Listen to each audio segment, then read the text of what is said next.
Today's K-movie is Inside Man, 내부자들. It is a 2015 Korean political / crime film written and directed by Umino. It is actually based on Yoon Tae-ho's webtoon. The film stars Byung-hun and Jo Seung-woo as leading characters, and Baek-Yun-sik also stars. The film Inside Man and the director's cut Inside Man, the original, have sold a total of 9.1 million admissions at the box office, therefore becoming the top-grossing R-rated movie of all time at the Korean box office. Before I talk about the story of the movie, I have to warn you.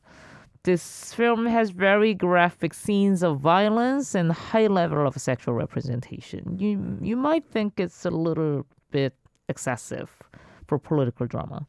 But from my perspective, I thought the film justified these scenes and representation modes through its plot and characters.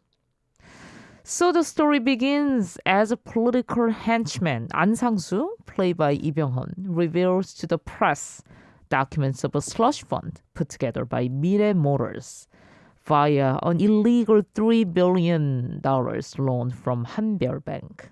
Some of these funds made their way to Congressman and presidential candidate Jang Pil-woo, played by Lee Kyung-young. Mirae Motors chairman Oh Hyun-soo, played by Kim Hong-pa, and Chang both denied the accusations with the congressman, confidently stating at a press conference at the National Assembly, "My conscience is clear before the people of this country," and says he's willing to stake his political life on it. Yet, as the film flashes back 2 years, it soon reveals a web of corruption that also involves sexual favors offered at the chairman's villa, with Chang very much a big part of it.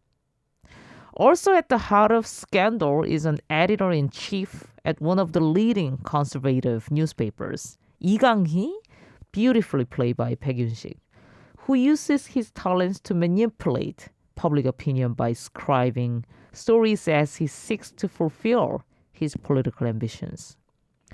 Going up against them is a prosecutor, Woo Jang-hun, played by Jo Seung-woo, without any political connections, therefore making him difficult to climb up the ladder. He's a good guy, but he's determined, ambitious, and needs An Sang-soo and his documents in order to bring them to justice. Though they've been a staple in Korean cinema, there was a steep rise in political thrillers that contained unholy alliances between state departments, politicians, chaebols, conglomerates, and the mafia. Actually, there was quite a bit, scandals in real life around the same time in Korea. This film can be comparable to Ryoo Seung-wan's The Unjust, in the way the film grasps how the country's venal social hierarchy thrives. This film, Inside Man, represents a classic example of the genre, largely contributed by unpredictable characters and a judicious use of sex and violence in an otherwise talky and convoluted screenplay. And I have to talk about visual representation of this film. Visually, with much of the dialogue happening behind closed doors, much attention has been paid to the film's excellent mise-en-scène and choice of locations. Camera angles and location of the camera also help generate an intriguing ambience underlying the film's dark tone. The film also includes a series of exterior shots as it captures some of Seoul's landmarks, including Cheongwade and the National Assembly building, the home of Korean politics. Lee Byung-hun definitely adds an entertaining layer of showmanship to An's floral nature, as when he sings this song, 봄비, a whippy folk song, while hammering Moon's fingers to shreds. It's a lot of fun to watch him claw his way back to no matter how his powerful enemies try to crush him. Jo Seung-woo is a little bit understated, but no less mentally focused as this brainy Woo Jang-hun, driven by his exclusion from the boys' club because he didn't go to Seoul National University. Just that, he went to provincial, a small university, and has no connections. This film depicts a moving transformation as An eventually turns his personal vendetta into a public cause, while Woo Jang-hun also gets over his careerism to defend justice and combat elitism. Lee Byung-hun and Jo Seung-woo, I think this is their first collaboration, and it's just incredible and a colorful pairing as they both naturally mold into their respective characters.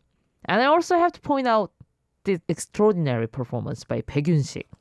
He makes Lee Byung-hun's nature all the more repulsive by affecting a suave demeanor, even if it's hard to believe a journalist could have that much power in business or politics. Inside Man represents, I think, a more raw, faithful, and ultimately poignant narrative than any other Korean films. Also, this film is much more mature piece that's not just entertaining but also infused with rich socio-political commentary and relevance. Download the Arirang radio app on your device for free. It's Arirang. Arirang radio. Umino, the director of this movie, 내부자들, he specialized in political thrillers. His new film, Kingmaker, which will star 설경구 and 이성규 as leading roles, it's finally coming out in December next month. His latest feature film, The Man Standing Next, 남산의 부장들, is also a political drama film. It's based on original novel of the same name. And that film, 남산의 부장들, starred again Lee Byung-hun, 이성민, 곽도원, and Lee Hee-jun as the high-ranking officials of the Korean government and the Korean Central Intelligence Agency, KCIA, during the presidency of Park Chung-hee, 40 days before his assassination in 1979. This film was actually submitted for Oscar Foreign Language Film section as Korean entry, but unfortunately wasn't accepted. However, the film received generally positive reviews. The Guardian magazine wrote that this film is a thrilling scramble for political power in 1970s Korea. It captivates with alliances, betrayals, and a climax worth waiting for.